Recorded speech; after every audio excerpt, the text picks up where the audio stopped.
After this video I'm putting my hater gloves in timeout. This is the last video where I will bash a game or its community for a minute.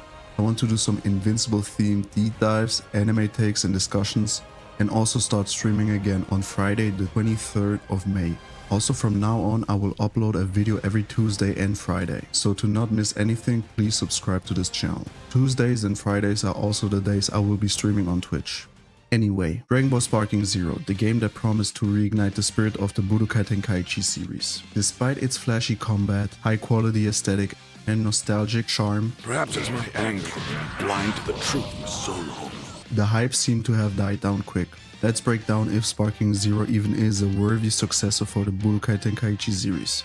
I want to be honest, Sparking Zero disappointed me in many ways. Let's start with its online mode. After release, it was full of levers, cheaters, and a meta dominated by Mastered Ultra Instinct Goku, Whis, and also fusion characters. That immediately sucked the fun out of the ranked matches. And don't get me started on Yajirobe. In team battles, everybody was just spamming Senzu beans to stall the clock. But at least it got fixed later. I know that the devs warned us that the game would be unbalanced, but some of the game mechanics were not thought out well, or patched, or even addressed quick enough. For example, during the dramatic showdown tournament, this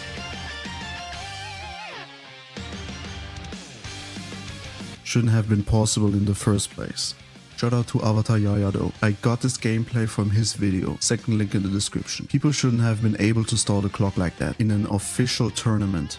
Also, back to the unbalanced characters. Why not add options for restrictions of these characters? You could have a whole new ranked/online mode right there. Sparking Zero equal power, where all the fighters have the same HP, attack and defense stats.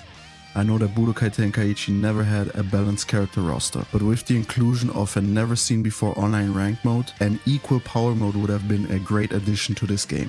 I don't even want to mention the unblockable ults and instant sparking, so let's move on. What bugged me the most was the content drought though.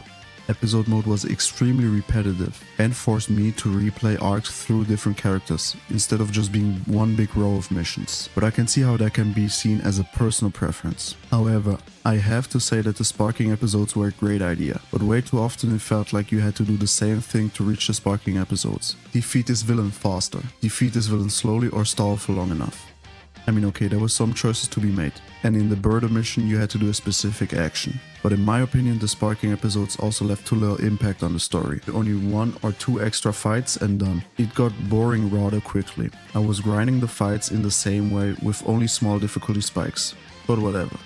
Custom Battle Mode. Custom Battle Mode is an interesting idea but not executed well, and the pre-written dialogues limited creativity. Also, the UI to find the battles was just horrific to use. While complaining about the content, I also want to add, I personally didn't like the user interface. Sure, the animations look slick at first, but navigating takes too long, and no crossplay in 2024. What I want to say is that this game's online mode is somewhat nearly there, but oversights like these add up.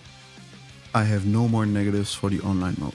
The worst part about the content route was the customization options. The different gi variants were mostly clean, sometimes sleeveless, or slightly different torn or shirtless options. That just felt lazy. Where's the Batman Vegeta shirt, Dragon Ball Super Broly movie jackets, and Goku's 59 jacket from the Cell Saga? The map options are also missing many iconic locations like King Kai's planet, the ice continent where they fought Broly, and Kami's lookout are just some examples. Maybe because they had Super now, they could have also released the Universe 6 vs Universe 7 Tournament Arena 2. There were just so many things that they didn't do. Yeah, I mean, I respect the attempt to have online and physical events like the limited time Legendary Warrior face-off event, and the previously mentioned tournament just broke my heart. Even from the start it was weird. Why lock players into country-specific characters for a tournament? But we already touched that. Let's do the last negative point and move on to the positives. My last negative is close to a positive. Sure, the base game isn't riddled with microtransactions, but it's weird to charge this much for an anime music pack. $15 in my local currency, close to the US dollar, is crazy. But the DLC choices didn't reek of greed, I appreciate that. Let's pump the brakes on the hate train. Sparking Zero isn't a cash grab. To me, it's more like a flawed love letter to the Budokai Tenkaichi fans.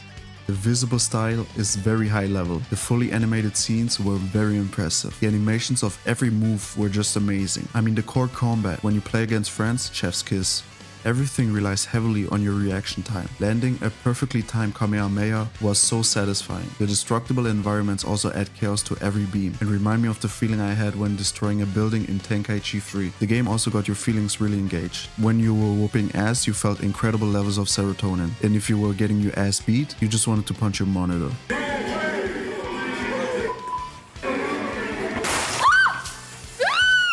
The controller layouts are a near-perfect homage to Tenkaichi 3. The training mode was amazingly executed and really helps to dodge the otherwise gnarly learning curve.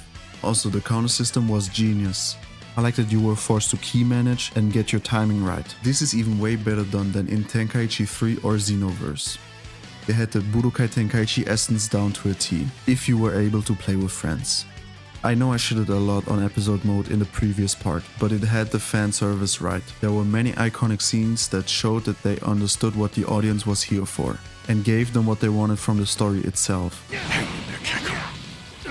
You are number one. Even if the mode was weird. And the sparking episode could just be seen as some sprinkles on top. Branching the story parts to rewrite iconic history was a genius twist on the formula given from the Tenkaichi series. I don't really share the opinion of those who aren't satisfied with the character roster. Budokai Tenkaichi 3 had 98 characters with 161 forms, and Sparking Zero with all transformations counting as a character 2 had 182 characters, but the moves are mostly different for a character, so the ability roster and character roster are still massive, and the unique animations for each character were very well done. So, why did Sparking Zero fall off? Well, it's just for lack of content, balance issues, repetitive gameplay, limited modification options for online combat, and missed opportunities. But let's not pretend it's a bad game. Sparking is not for gaming marathons. However, it is great for the occasional replay. The Budokai Tenkaichi DNA is definitely there. But what do you think? Did Sparking Zero fumble the bag, or is the hate overblown?